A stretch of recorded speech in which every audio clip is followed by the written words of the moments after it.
Hay una pregunta que los árabes nunca pudieron responder. Conquistaron Persia en 15 años. Borraron su imperio, silenciaron a sus reyes, reemplazaron a sus dioses, hicieron lo que todos los conquistadores hacen, ganaron. Y sin embargo, 1400 años después, los iraníes siguen sin ser árabes, siguen hablando persa, siguen celebrando fiestas que preceden al Islam por 2000 años. Siguen siendo, de una manera que desconcierta al mundo entero, iraníes. ¿Cómo sobrevive una identidad cuando todo lo demás cae? Esa es la pregunta que vamos a responder hoy. Y la respuesta es más fascinante, más inteligente y más humana de lo que cualquier libro de historia se ha atrevido a contar. Para entender lo que Persia perdió en el año 637, hay que entender lo que era antes de perderlo.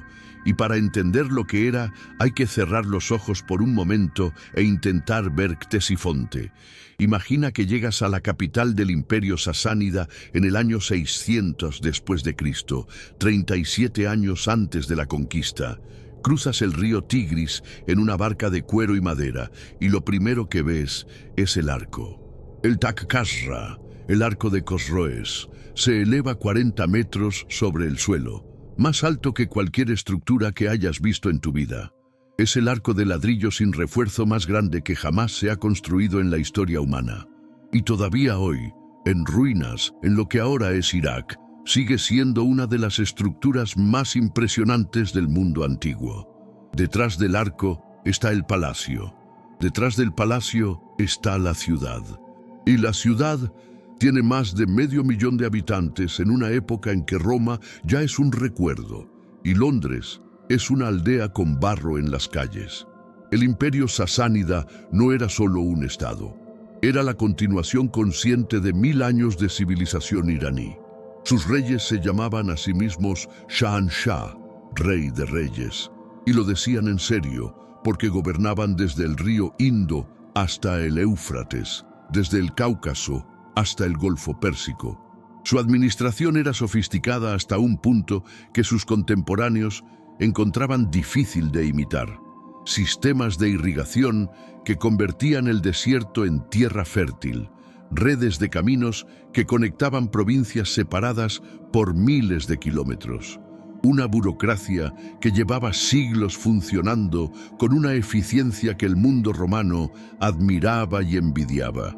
Su religión era el zoroastrismo, una de las tradiciones espirituales más antiguas de la humanidad. Zaratustra, o Zoroastro, como lo llamaron los griegos, había enseñado, quizás 3000 años antes de Cristo, que el universo era un campo de batalla entre dos fuerzas: Ahura Mazda, el señor de la sabiduría y la luz, y Angra Mainyu, el espíritu destructivo. El fuego era sagrado, no como objeto de adoración, sino como símbolo de la presencia divina, de la verdad, de la pureza. En los templos del fuego sasánidas ardían llamas que llevaban siglos encendidas, alimentadas por sacerdotes que habían heredado ese deber de sus padres y que lo transmitirían a sus hijos. Algunos de esos fuegos, según la tradición, llevaban ardiendo desde los tiempos de los reyes míticos que Ferdowsi inmortalizaría siglos después en el Shahnameh. Y aquí vale detenerse en algo que los historiadores de la religión llevan décadas señalando y que sigue siendo incómodo para muchas tradiciones. Sin el zoroastrismo, el mundo religioso que conocemos hoy sería irreconocible. El concepto de un juicio final, de la resurrección del cuerpo, del cielo y el infierno como destinos del alma según sus actos en vida, del tiempo como una línea que avanza hacia un final redentor. Todas estas ideas, que hoy consideramos fundamentales para el judaísmo, el cristianismo y el islam, aparecen primero o en su forma más desarrollada en el pensamiento zoroastriano. Los judíos que vivieron en el exilio babilónico estuvieron en contacto directo con el zoroastrismo persa. Lo que absorbieron de esa experiencia transformó su teología para siempre. Y lo que transformó el judaísmo, transformó eventualmente el cristianismo y el islam. Es una cadena que da vértigo cuando la piensas despacio. Todo eso, la lengua, la religión, la estructura imperial, la cultura de la corte, los templos del fuego, la memoria de 1000 años de reyes, estaba vivo y funcionando cuando los ejércitos árabes cruzaron la frontera occidental del imperio en la década de 630. Pero los sasánidas estaban en un momento de vulnerabilidad que ellos mismos no podían ver desde adentro. Acababan de terminar una guerra de 20 años contra el Imperio Bizantino, una guerra que habían ganado y luego perdido, que había drenado sus recursos, que había matado a una generación de soldados y generales. En los 10 años anteriores a la conquista árabe, habían tenido 8 reyes diferentes, algunos de los cuales gobernaron por meses antes de ser asesinados. El aparato del Estado seguía funcionando, pero la cabeza del Estado estaba en caos. La batalla de Al-Qadisiyah en el año 636 fue el momento donde todo se decidió, y merece ser narrada, porque no fue la batalla gloriosa que las crónicas árabes posteriores la pintan. El ejército árabe que enfrentó a los sasánidas en las llanuras al sur del Éufrates era numéricamente inferior. Los historiadores debaten las cifras exactas, como siempre con los ejércitos de la antigüedad, pero la mayoría coincide en que los persas tenían más hombres, más caballería pesada y algo que los árabes no tenían: elefantes de guerra. 33 elefantes, cubiertos de armadura, entrenados para cargar contra formaciones de infantería y aplastar todo lo que encontraran a su paso. Los caballos árabes nunca habían visto elefantes. Entraron en pánico. Las primeras cargas persas rompieron las líneas árabes como si fueran papel. Pero el ejército árabe tenía algo que los persas no podían comprar ni entrenar: la certeza absoluta de que morir en batalla era una puerta al paraíso. No como metáfora, no como retórica de liderazgo, como convicción literal, individual, personal. Cada uno de esos soldados árabes creía, con una fe que nosotros, en el siglo XXI, probablemente no podemos imaginar del todo, que si moría ese día combatiendo por Dios, se despertaría en el jardín eterno. Eso cambia la aritmética del combate de una manera que ningún general puede compensar con elefantes. La batalla duró 4 días. En el tercer día, una tormenta de arena cegó a ambos ejércitos. Los árabes, acostumbrados al desierto desde la infancia, siguieron luchando. Los persas, criados en las tierras irrigadas de Mesopotamia, se desorientaron. En el cuarto día, el comandante persa Rustam Farrokhzad, uno de los generales más respetados del imperio, un hombre que había dedicado su vida al servicio de los Shahanshah, fue muerto en el combate. Con su muerte, el ejército persa se desintegró, y con el ejército, el imperio. Al año siguiente, Ctesifonte caía. Los soldados árabes entraron al palacio de Cosroes y encontraron riquezas que no podían cuantificar.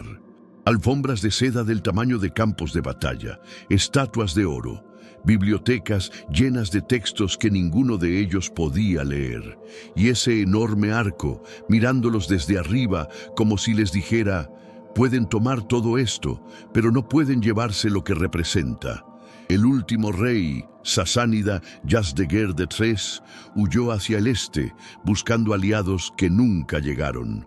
Durante 4 años, vagó por su propio imperio, de provincia en provincia, pidiendo ayuda a gobernadores que uno a uno lo traicionaban o simplemente no podían ayudarlo. En el año 651 fue asesinado cerca de Merv, en lo que hoy es Turkmenistán, por un molinero que esperaba robarle sus últimas posesiones. El heredero de 1000 años de reyes persas murió solo, en un molino, asesinado por uno de sus propios súbditos. No hay manera más brutal de marcar el fin de una era. Y sin embargo, Y sin embargo, la civilización persa no murió con Yazdegerd. Ahí es donde empieza la historia que realmente importa. Porque hay una diferencia enorme entre conquistar un territorio y conquistar una identidad. Los árabes tomaron el primero, nunca lograron tomar la segunda. Cuando los árabes conquistaron Persia, hicieron lo que hacen todos los imperios: impusieron su lengua. El árabe se convirtió en el idioma oficial de la administración, la religión, la ciencia y el comercio. Si querías prosperar en el nuevo orden, necesitabas el árabe. Así había funcionado siempre. Así fue como el latín borró las lenguas celtas en la Galia. Así fue como el árabe mismo borró el copto en Egipto, el arameo en Siria, el bereber en el norte de África. Bueno, casi. Y sin embargo, el persa sobrevivió. No solo sobrevivió, resurgió. ¿Por qué? La respuesta tiene varias capas, y la primera es puramente demográfica. Egipto, cuando los árabes llegaron, tenía quizás 4 o 5 millones de habitantes, concentrados en el delta del Nilo, relativamente fáciles de administrar y culturalmente ya acostumbrados a ser gobernados por extranjeros, primero persas, luego griegos, luego romanos. Persia tenía entre 10 y 15 millones de personas distribuidas en un territorio enorme, con montañas, desiertos, mesetas y valles que hacían imposible cualquier control centralizado efectivo. La geografía persa protegía a sus hablantes, pero la demografía y la geografía no explican todo. La segunda capa es cultural. El persa era la lengua de una tradición literaria y administrativa de siglos. Los burócratas persas, los que sabían leer, escribir, llevar cuentas, gestionar el agua, organizar el cobro de impuestos, eran indispensables para los nuevos gobernantes árabes.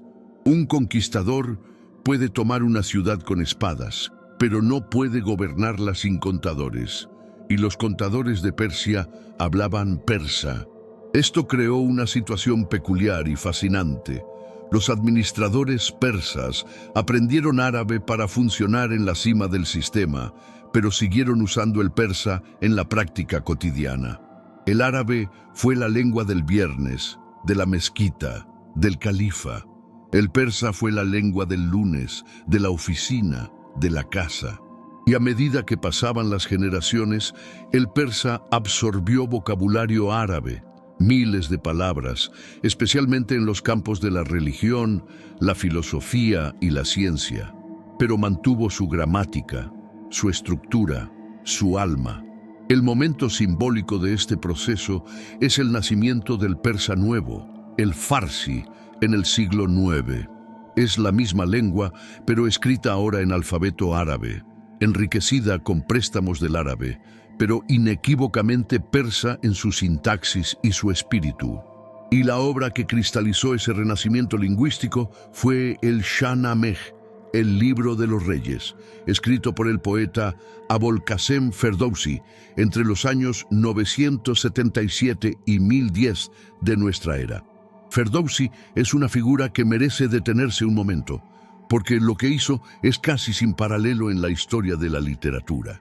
Pasó 35 años de su vida, 35 años, escribiendo una epopeya de 60.000 versos en persa puro, deliberadamente evitando el árabe en la medida de lo posible para preservar la memoria del mundo iraní preislámico. Reyes mitológicos, héroes épicos, la historia de Persia desde la creación del mundo hasta la conquista árabe, todo en una lengua que llevaba 3 siglos bajo presión de desaparecer. Cuenta la leyenda, y aquí los historiadores debaten cuánto es leyenda y cuánto es historia, que Ferdowsi presentó su obra al sultán Mahmud de Ghazni, esperando una recompensa generosa, y Mahmud, que despreciaba a los persas y prefería el árabe, le ofreció una miseria. Ferdowsi, con la dignidad de alguien que sabe que ha hecho algo inmortal, rechazó el dinero y escribió una sátira feroz contra el sultán. Luego huyó, vivió en el exilio y murió pobre, pero el Shahnameh sobrevivió. Y hoy, 1000 años después, es el texto fundacional de la identidad iraní, el libro que los iraníes citan de memoria en conversaciones cotidianas, el poema que enseñan en las escuelas, la prueba viviente de que una lengua puede ser un acto de resistencia. Piénsalo un momento. ¿Cuántas lenguas conoces que hayan sobrevivido 300 años de presión imperial activa y hayan emergido más ricas de lo que entraron? El persa lo hizo.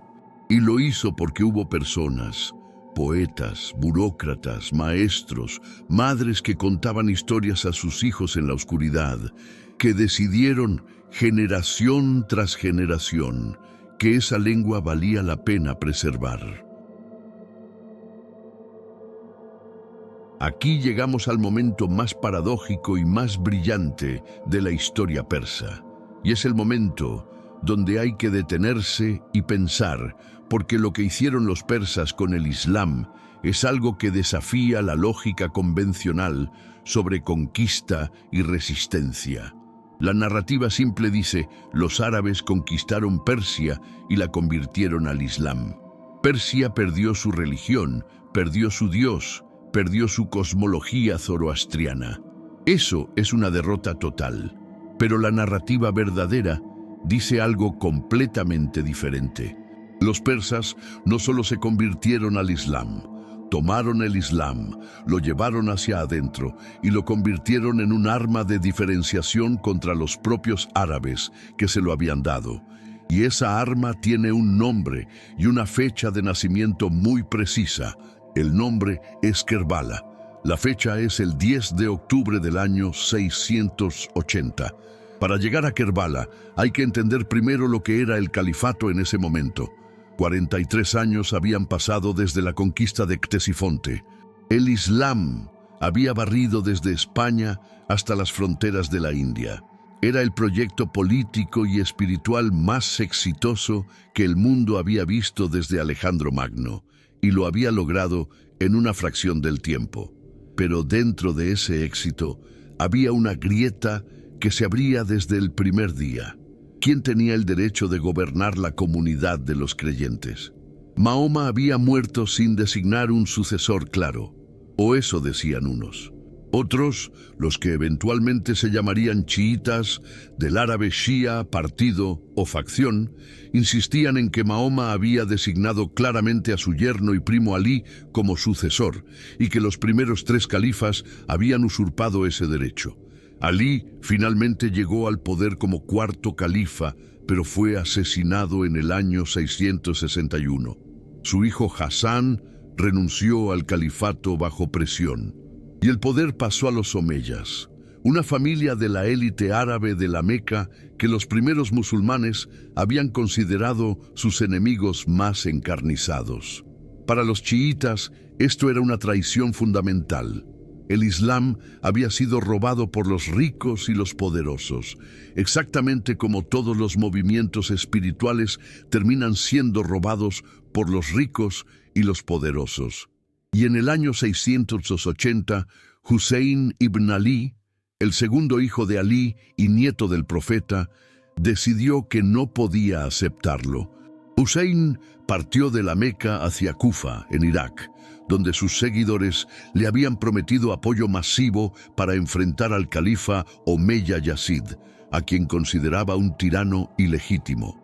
Pero cuando llegó al desierto de Kerbala, a pocas decenas de kilómetros de su destino, descubrió que los prometidos apoyos no habían llegado.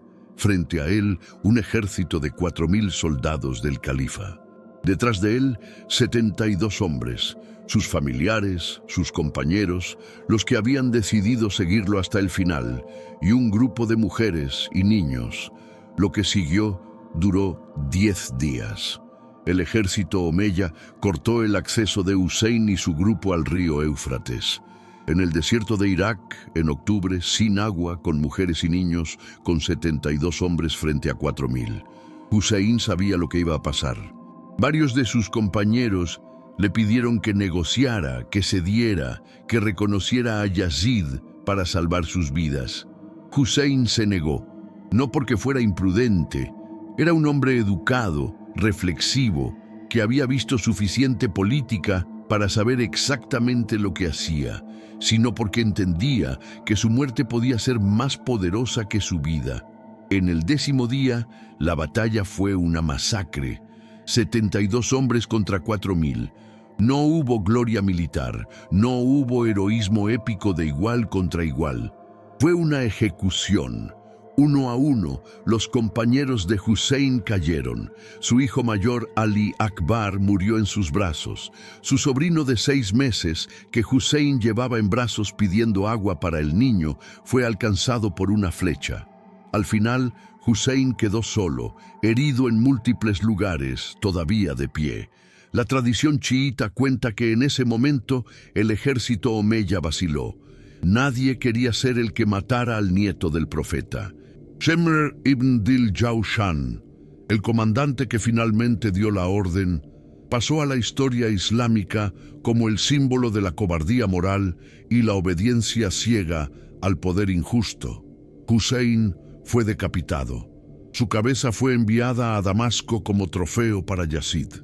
43 años después de que el Islam conquistara Persia, el nieto del fundador del Islam había sido decapitado por el califa de los musulmanes. Y su cabeza viajaba en una bolsa hacia el palacio del hombre que se llamaba a sí mismo comandante de los creyentes. Puedes ver por qué esto resonó en Persia de una manera que ningún texto teológico podría haber logrado. Los persas llevaban 4 décadas siendo ciudadanos de segunda clase dentro del Islam. Los árabes los llamaban mawali, clientes, conversos de segunda categoría, y les recordaban constantemente que el Islam era una religión árabe que ellos tenían el privilegio de haber adoptado. En Kerbala encontraron algo que el Islam árabe dominante no les ofrecía: una narrativa donde el poder oficial era el villano, donde los verdaderos herederos espirituales habían sido traicionados y masacrados por los ricos y poderosos, donde el martirio frente a la injusticia era el acto más sagrado que un ser humano podía realizar. Esto no era abstracto para personas que llevaban décadas sintiéndose conquistadas y disminuidas. Era una teología hecha de su propia experiencia. La conversión masiva de persas al chiismo no ocurrió de un día para otro. Fue un proceso de siglos, con avances y retrocesos, con dinastías que favorecían el chiismo y otras que lo perseguían. Pero la semilla plantada en Kerbala encontró en el suelo iraní una fertilidad que no encontró en ningún otro lugar del mundo islámico, porque los persas no estaban adoptando simplemente una variante del Islam. Estaban encontrando dentro del Islam una historia que era, en su estructura más profunda, la historia que ellos ya vivían. La historia de una identidad legítima, aplastada por conquistadores que afirmaban tener la razón de su lado. El momento de cristalización llegó en 1501, cuando la dinastía safávida tomó el poder en Irán y declaró el Islam chiita como religión oficial del Estado. Shah Ismail I, el fundador de la dinastía, era un joven de 14 años cuando tomó Tabriz y se proclamó rey. Era de origen azerbaiyano, hablaba turco como lengua materna y, sin embargo, se presentó como el restaurador de la gloria iraní y el campeón del chiismo. En sus primeros años de reinado, los safávidas usaron una violencia considerable para convertir a la población iraní, que en su mayoría era todavía sunita, al chiismo. No fue una conversión espontánea ni pacífica en todos los casos, pero fue una decisión política de una claridad brutal. En ese momento, todos los vecinos de Irán eran sunitas. El Imperio Otomano al oeste, los uzbecos al norte, los afganos al este. Al convertirse en Estado chiita, los safávidas crearon una frontera religiosa que era también una frontera cultural, política e identitaria. Le dijeron al mundo islámico: somos musulmanes, pero no somos como vosotros. Nuestra manera de serlo es diferente. Y esa diferencia es sagrada. Piénsalo desde la perspectiva de un persa del siglo XVI. Tu pueblo lleva 900 años siendo parte del mundo islámico, pero sintiéndose siempre marginado dentro de él, siempre en el segundo escalón, siempre con la sombra de la conquista árabe encima. Y de repente hay un rey que dice: nuestra versión del Islam, la versión que honra a los mártires que murieron frente al poder injusto, la versión que pone la justicia por encima de la obediencia ciega, es la correcta. Y los árabes sunitas que siempre os trataron como inferiores, están equivocados. No es difícil imaginar por qué eso prendió. El chiismo iraní no es simplemente una escuela teológica dentro del Islam. Es el mecanismo más sofisticado que una civilización conquistada haya utilizado jamás para mantener su diferencia dentro del sistema del conquistador. Es la prueba de que la resistencia no siempre toma la forma de la rebelión armada. A veces toma la forma de una reinterpretación, de una apropiación, de un sí, pero, que con el tiempo se convierte en algo completamente propio.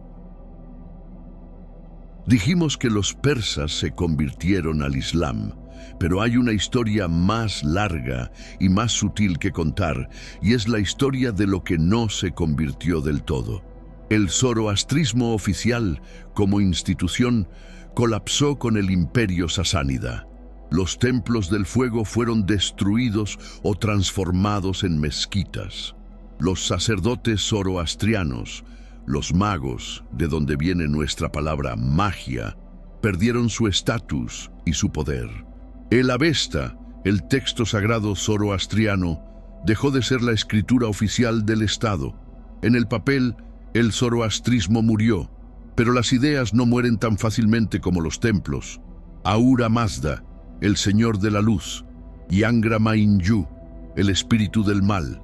La tensión entre luz y oscuridad, entre verdad y mentira, entre bien y mal como fuerzas cósmicas en combate permanente. Estas ideas sobrevivieron en la cultura popular iraní, en los cuentos que las abuelas contaban, en la poesía, en las costumbres cotidianas, y sobrevivieron de una manera que todavía hoy es visible si sabes dónde mirar. Toma el concepto persa de Asha, la verdad, el orden cósmico, que en el zoroastrismo es el valor supremo. En el Islam iraní, la obsesión con la justicia, con el martirio como testimonio de verdad frente al poder injusto, tiene una resonancia que va más allá de lo que el Islam árabe original podría explicar.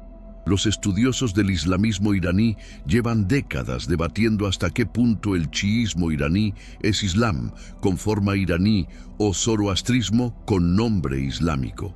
La respuesta probablemente es que es las dos cosas al mismo tiempo.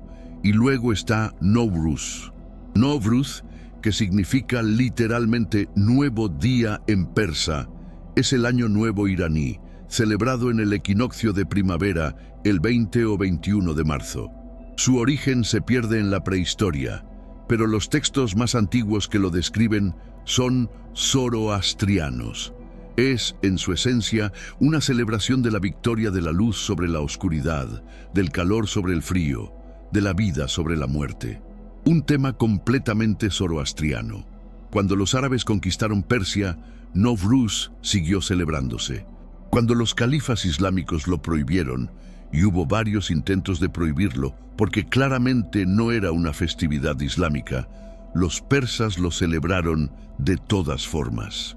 Cuando los teólogos declararon que era una costumbre pagana incompatible con el Islam, los iraníes se encogieron de hombros y pusieron el haft sin en la mesa, los 7 elementos simbólicos que comienzan con la letra S en persa, que representan la renovación de la vida, y celebraron el Año Nuevo con sus familias como habían hecho sus bisabuelos y como harían sus bisnietos.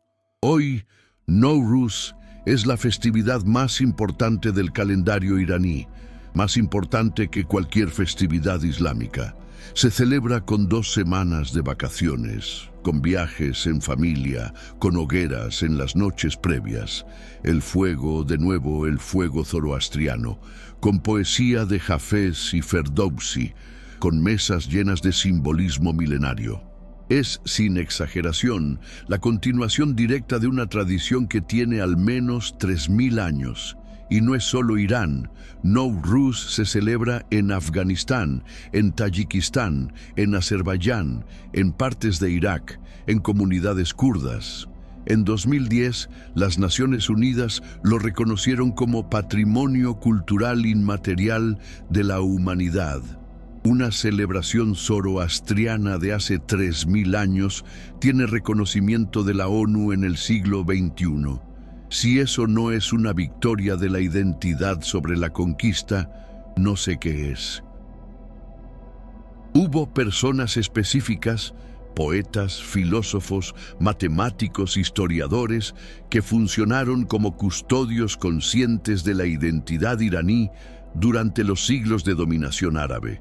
Y vale la pena detenerse en algunos de ellos, porque sus historias individuales iluminan algo sobre cómo funcionan realmente la resistencia cultural y la preservación de la identidad. Ya hablamos de Ferdowsi, pero el siglo X iranio es un período tan extraordinario que merece más atención. Es el período que los historiadores llaman el Renacimiento persa, y es uno de los fenómenos más fascinantes de la historia cultural mundial. 3 siglos después de la conquista árabe, cuando podría esperarse que Persia estuviera ya completamente arabizada, ocurrió exactamente lo contrario, una explosión de creatividad en lengua persa que no tiene paralelo en la historia de ningún pueblo conquistado. Poetas como Rudaki, considerado el padre de la poesía persa clásica, escribían versos de una belleza devastadora en farsi. Filósofos como Avicena, Ibn Sina en árabe, escribían en ambas lenguas, pero su identidad era inequívocamente iraní. Nació en Afshona, cerca de Bukhara, en lo que hoy es Uzbekistán, pero que entonces era el corazón del mundo cultural persa. Y hay algo que decir sobre Avicena que me parece importante mencionar. Era un hombre que vivía en un mundo islámico, que usaba el árabe como lengua del conocimiento universal, que escribía sobre Dios y el alma en términos que los teólogos islámicos reconocerían como propios. Y al mismo tiempo era un hombre cuya visión del mundo, cuya manera de pensar, cuya tradición intelectual era iraní hasta los huesos. No era una contradicción. Era la síntesis que los iraníes habían pasado 3 siglos construyendo. ¿Por qué ocurrió este renacimiento precisamente en ese momento? Porque el califato abasí, que gobernaba desde Bagdad, se estaba fragmentando. En las provincias orientales, Jorasán, Transoxiana, las regiones que hoy son Irán, Afganistán y Asia Central, surgieron dinastías locales que, aunque nominalmente reconocían la autoridad religiosa del califa, en la práctica gobernaban de manera autónoma.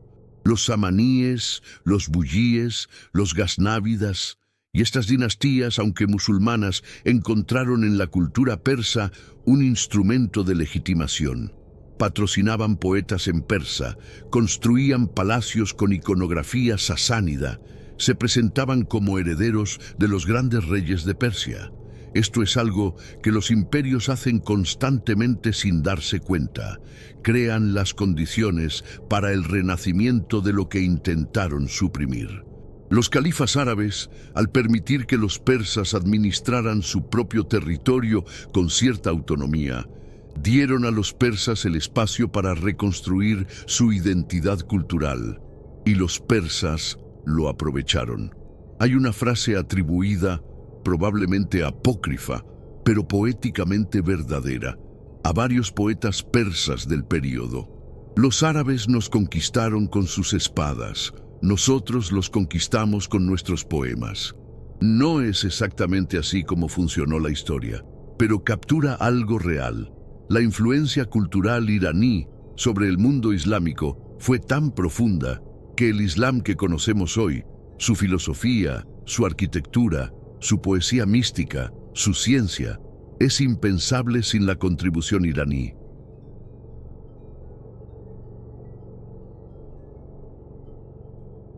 En el año 1969 ocurrió algo que el mundo no supo cómo interpretar, y en cierta medida todavía no sabe cómo interpretarlo.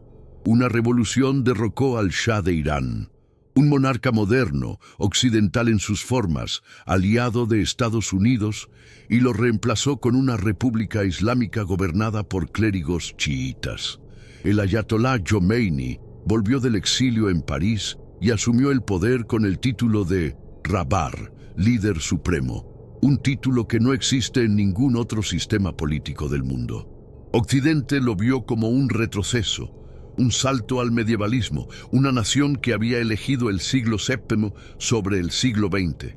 Y hay elementos de ese análisis que son correctos, pero hay algo que ese análisis completamente pierde, y es esto.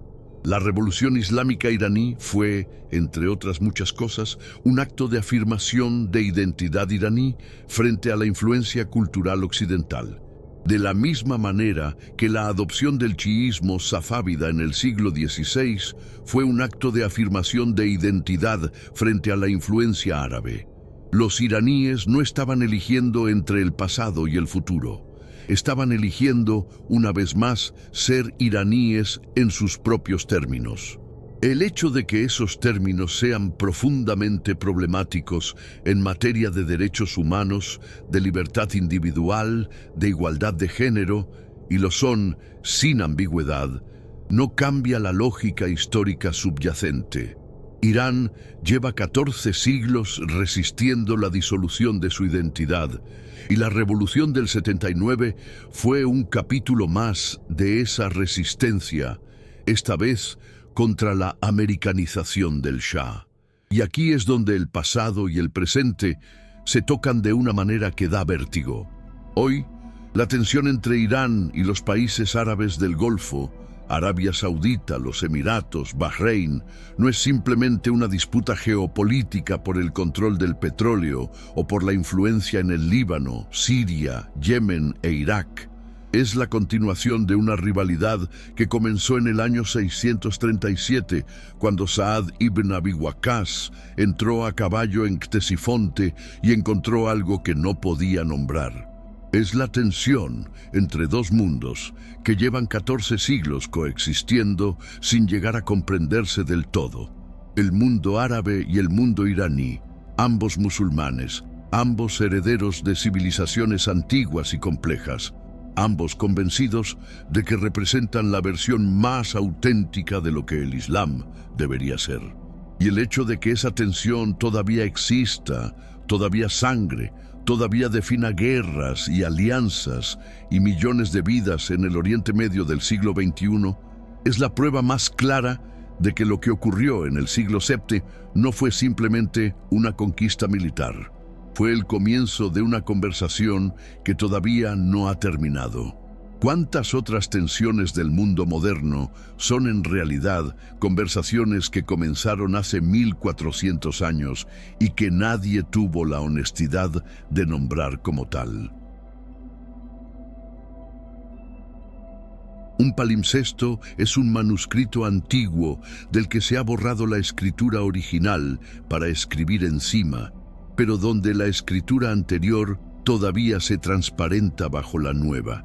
Es la metáfora perfecta para Irán, porque si miras a Irán hoy con suficiente atención, ves todas las capas al mismo tiempo. La capa más superficial, la que el mundo ve en las noticias, es la República Islámica. Los clérigos de negro, las fatwas, las protestas reprimidas, el programa nuclear, las tensiones con Occidente, el eje de resistencia que va de Teherán a Beirut, pasando por Damasco y Bagdad. Es real. Es el gobierno de un país de 90 millones de personas, pero es solo una capa. Debajo está la capa de la modernidad iraní que existía antes de 1979 y que nunca desapareció del todo. Irán tiene una de las tasas de educación universitaria más altas del mundo islámico. Sus ingenieros, médicos y científicos trabajan en los mejores centros del mundo. Su cine, y aquí vale detenerse, porque el cine iraní es uno de los fenómenos culturales más extraordinarios de las últimas décadas, ha producido obras que están entre las más importantes de la historia del séptimo arte. Abbas Kiarostami, Asghar Farhadi, Jafar Panahi, directores que trabajando bajo censura, con presupuestos mínimos, sin acceso a los mercados internacionales de distribución, han creado películas que ganan en Cannes y en los Oscar, y que los críticos más exigentes del mundo estudian como si fueran textos sagrados. ¿Por qué el cine iraní es tan extraordinario? Es una pregunta que los estudiosos de cultura llevan décadas haciéndose, y la respuesta más convincente que he encontrado es esta: porque los cineastas iraníes tienen que decir verdades profundas usando metáforas, porque la censura no les permite decirlas directamente, y resulta que las verdades dichas con metáforas son más duraderas y más universales que las dichas con panfletos. La restricción se convirtió en estética. La limitación se convirtió en arte. Es, de nuevo, la misma lógica de toda la historia iraní. La presión no aplasta, transforma. Debajo de la modernidad está la capa de la poesía. Los iraníes tienen una relación con su poesía clásica que no tiene paralelo en ninguna otra cultura que yo conozca.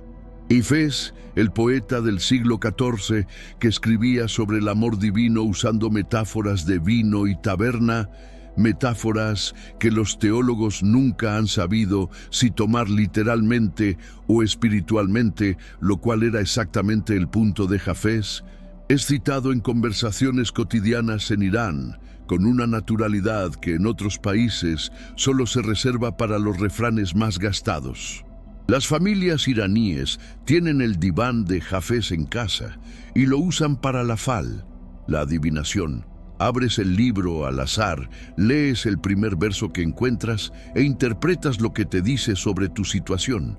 Es una práctica que mezcla lo islámico, lo persa preislámico y lo simplemente humano, de buscar orientación en la belleza de las palabras. Rumi, Jalal ad-Din Muhammad Rumi, nacido en el año 1207 en Balch, en lo que hoy es Afganistán, muerto en Konya, en lo que hoy es Turquía, es el poeta más leído del mundo en lengua inglesa en las últimas décadas.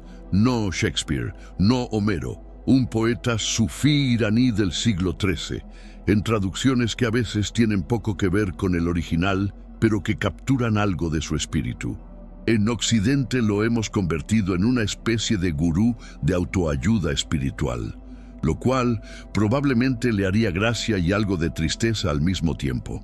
Pero el hecho de que sus palabras, escritas en persa hace 800 años, todavía lleguen al corazón de millones de personas que no tienen ni idea de dónde era ni en qué época vivió, dice algo sobre la profundidad de la tradición literaria que los iraníes han preservado.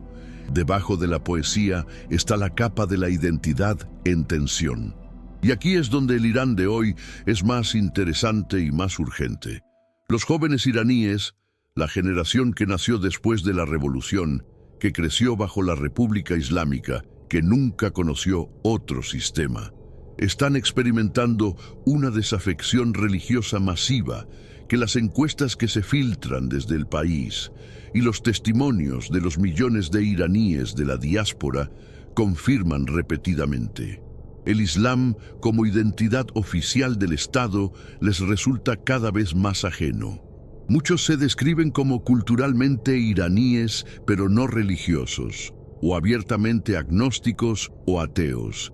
Categorías que en la República Islámica son técnicamente peligrosas, pero que en la práctica son cada vez más comunes. Y sin embargo, estos mismos jóvenes celebran el Novruz con una intensidad que no tiene nada de tibia. Saltan sobre las hogueras de Chaharshanbe Suri. Conocen de memoria versos de Ferdowsi y Hafez. Se identifican con una historia iraní que va mucho más allá del Islam y que incluye Ciro el Grande, Darío, Persépolis, los partos, los sasánidas. En las protestas de 2022, las más grandes que el país ha visto desde la revolución, los manifestantes cantaban San Zendeji Azadi, mujer, vida, libertad. 3 palabras en persa, no en árabe. 3 palabras que cualquier iraní del siglo X habría entendido perfectamente. Lo que está ocurriendo en Irán hoy no es, en su estructura profunda, tan diferente de lo que ocurrió en los siglos VIII, IX y X. Una identidad sometida a presión busca nuevas formas de expresarse. Cuando el chiismo oficial se convierte en instrumento del poder, cuando los mismos clérigos que afirmaban representar a los mártires de Kerbala se convierten en los nuevos opresores, la identidad iraní busca otra capa donde sobrevivir.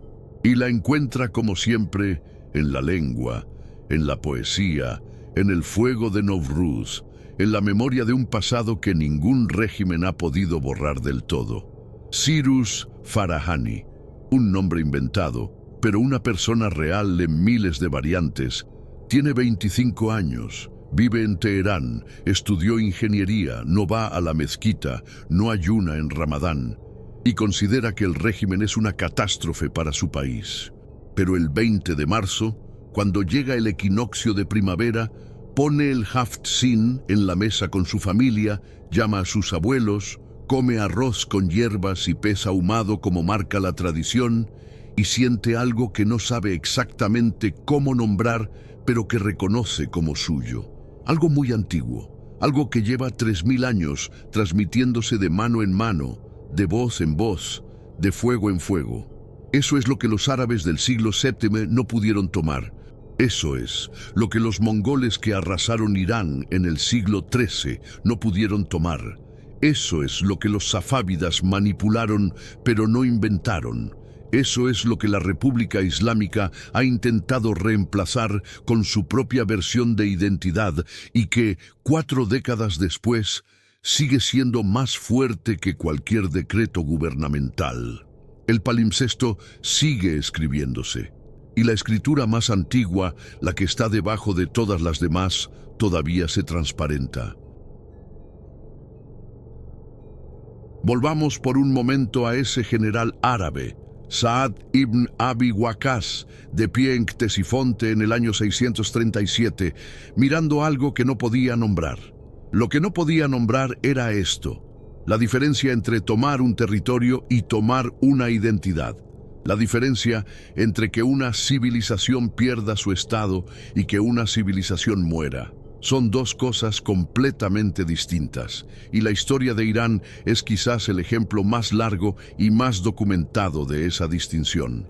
Los persas perdieron su empire, perdieron su religión oficial, perdieron su lengua como idioma dominante del poder por varios siglos, perdieron su clase gobernante, su estructura administrativa, su cosmología oficial.